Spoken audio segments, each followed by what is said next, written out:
আমার পাশে যিনি রয়েছেন তিনি কৃষি ক্ষেত্রে গিয়ে পেশাবের রাস্তা দিয়েই ঝুঁক যেটাকে বলা হয় সেটি কিন্তু এই প্রস্রাবের রাস্তা দিয়ে কিন্তু ঢুকে যায়। তারপরে চিকিৎসা করেন, অনেক ব্যয়বহুল একটি চিকিৎসা করেন, তারপরেই অনেকটা সুস্থতা অনুভব করেন। কিন্তু এখন আবার পুনরায় সেই রোগটি আবারও জন্ম নিয়েছে। প্রস্রাবের রাস্তায় এখন ইনফেকশন রয়েছে। ওনার পরিবারে 7 জন সদস্য রয়েছেন। তিনি একাই ওনার পরিবারটি চালাতেন। এই একজন মানুষের আয় দিয়েই এই সংসারটি চলতো।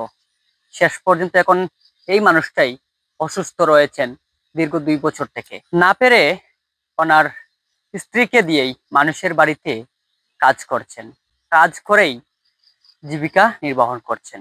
আমরা চাই এই অসহায় পরিবার, এই অসহায় ভাইটিকে সহযোগিতা করি। এই ভাইটি আসলে রাত হলে ঘুমাতে পারেন না। আমরা নিজ চোখে এসে দেখছি ওনার এই যেই বাড়িটিতে রয়েছে, বাড়িটিতে কিন্তু তিনি ভাড়া থাকেন। তিনি খাবারের টাকা জোগাড় করবেন নাকি চিকিৎসার জন্য টাকা জোগাড় করবেন, নাকি এই ঘরের জন্য কি দিয়ে তিনি এত ব্যয়বহুল চিকিৎসা সহ যাবতীয় কাজ করবেন? আসুন আমরা এই বাড়িটির পাশে এসে দাঁড়াই। আমরা যদি একে অপরের পাশে দাঁড়াই, আমাদের অল্প অল্প টাকা দিয়েও একজন পরিবার কিন্তু স্বাবলম্বী হতে পারে। আসুন আমরা এই বাড়িটিকে সহযোগিতা করি। ওনার যেই গোপন রোগ, প্রস্রাবের রাস্তা দিয়েই যুগ যেটা জমিতে থাকে, সেই যুগটি কিন্তু ওনার প্রস্রাবের রাস্তা দিয়ে কিন্তু ঢুকে। আসুন আমরা এই বাড়িটিকে সহযোগিতা করি, ওনার পরিবারটিকে আমরা রক্ষা করি। দেশে বিদেশে যত ভাই বাতি আমার আছেন, অথবা মা বোনেরা, সবরে আমি হইয়ার আমি অসহায়। ওই জন্য বাড়ির ঘর কিছু নাই, ভাড়া দিয়ে থাকি। আজ থেকে 2 বছর আগে আমার চোখে ধরছিল। ধরার পরে গাঁত আমার কুলাউড়া থানা বড়খাপন গেলাম। আমার নাম আরস আলী।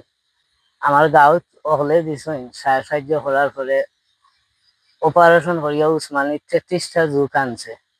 আনার পরে আমি ভালো হয়ে গেছি। এখন 2 বছর পরে আবার আমার হয়ে গেছে, এখন ইনফেকশন হয়ে গেছে গিয়া আমার পেশাবর রাস্তা। আজ আমি কয়টা দিন ধরে গোয়ার বইছি। আমার উরুটা ফাস্টফুড লইয়া বড় অসহায় করছি। ওই জন্য আমি একলা রোজগারি।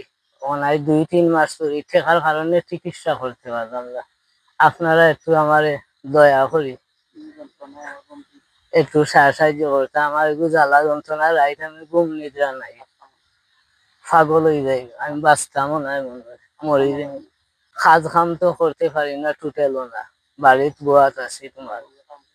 আমার বউরে খামো লাশ মুহূর্তে খাম করি, আমার বউ জানি আমার বুয়াইয়া খাবার বাধ্য হইয়া খামো লাগে। আমার বউ তোমার ছেচিত নাম ছিল না, ও বউয়ে তোমার খাম করিয়া মানুষের বাড়ি আনিয়া আমারে খাবার। আপনারা যদি একটু দয়া লাগে আমার একটু সাহায্য করবা।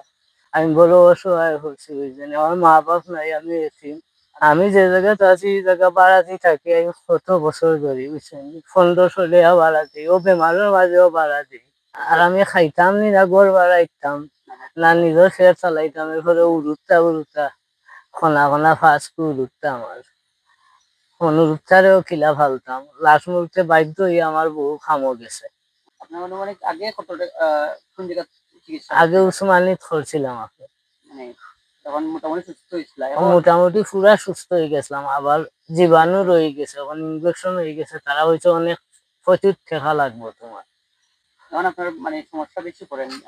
বেশি খুব সমস্যা, আটতে পারি না একবারে। ওন থেকে অন্য যাইতাই না, তোমার কোমরে দরিয়া আটে। ওই জন্য এর ফলে বুধবাই খালি অন্য জ্বলে, আমার বাল সাইডে খালি জ্বলে। অন্যর দিয়ে আস্তে চল আমার গোটা গোটা হইয়া ফসে গেছে।